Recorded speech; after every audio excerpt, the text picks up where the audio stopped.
Going into every season, we always ask the same question repeatedly year after year when it comes to Miami.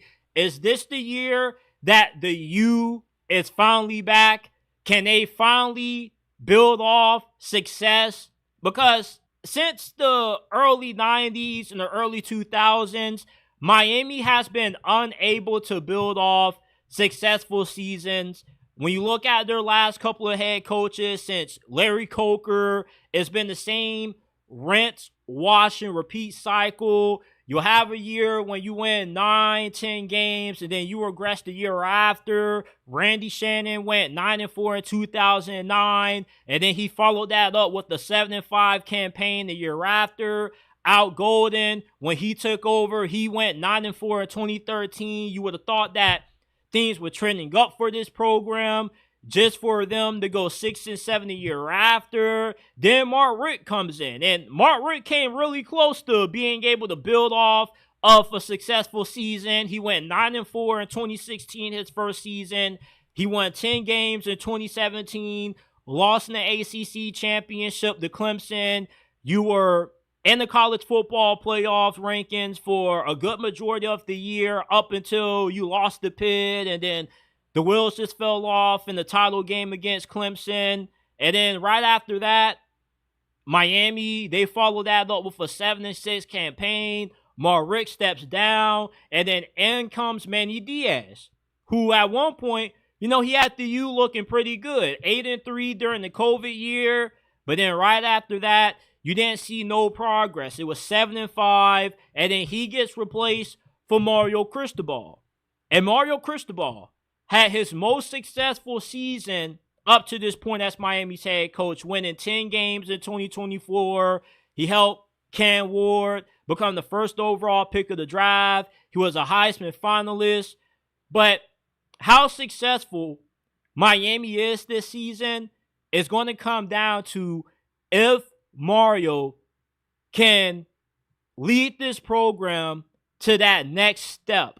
Are you going to be able to be in the ACC championship game? Are you going to be a college football playoff team this year? That's what that next step is for the Miami Hurricanes. That's what a successful season for this program will look like in 2025. These last couple of head coaches that this program has been through, they always peak, and then they come right back down to reality. It's the new reality for Miami football. Actually, this team being on the national championship stage, are they actually going to be able to win this conference for the first time since they first entered?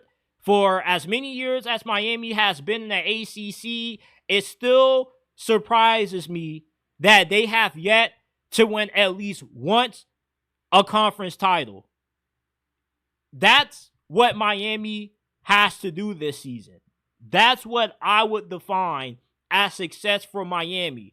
Even if you don't win the ACC, you want to see positive progression in the win column. I don't want to see a year where Mario Cristobal's bad clock management cost Miami games. You got the defense right with the hiring of Corey Heatherman, and you invested a lot of money into revamping this secondary. You have Carson Beck, who isn't Cam Ward, but the drop-off shouldn't be too bad. And if he plays well coming off that elbow injury, he should be right back in contention to be a first-round pick again, which makes Miami look even better, not just for recruits, but also for other quarterbacks in the transfer portal who could now view Miami as transfer portal U when it comes to QBs. You come to Miami, you ball out with the tailor-made situation, good receivers, a good offensive line, a really good OC and Shannon Dawson, and that can help boost up your draft stock. This season for Miami is a turning point for Mario Cristobal.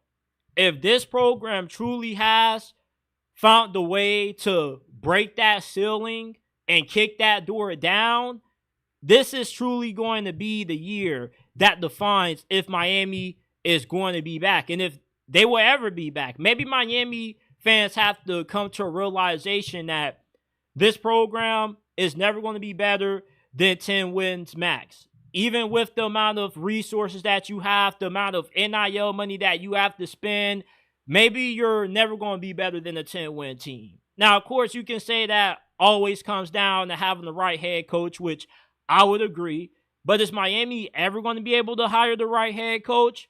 Who knows? But this season is going to tell us a lot about Mario Cristobal and the direction that this program is heading, which the only path is forward. They say progress isn't always linear. Well, it has to be for Miami this year. There is no going back, because if you do, then you essentially will be repeating the same cycle that you've had out of your last 4 or 5 coaches. You need to see progression out of this program. Miami has to stop living off the 90s and the 2000s nostalgia. It is 2025. It's been 25 years and counting since Miami has really been viewed as a national title contender.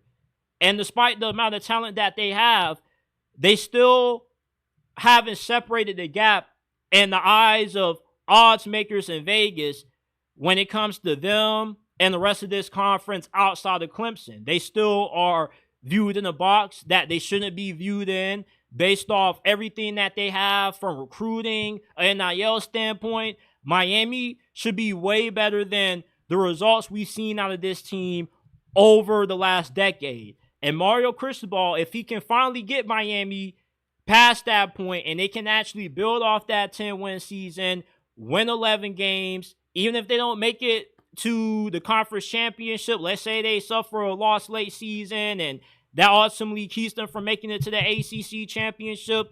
If they can get into the playoffs, it changes the perception about Miami football moving forward, because now you're finally in the playoffs. It shows people that you no longer are just nostalgia.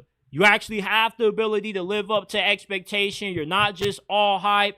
And eventually, I feel that moment should come for Miami. They were saying that Texas would never be back, and they hired Steve Sarkisian, and boom, they're national title contenders again. Is Mario Cristobal that coach?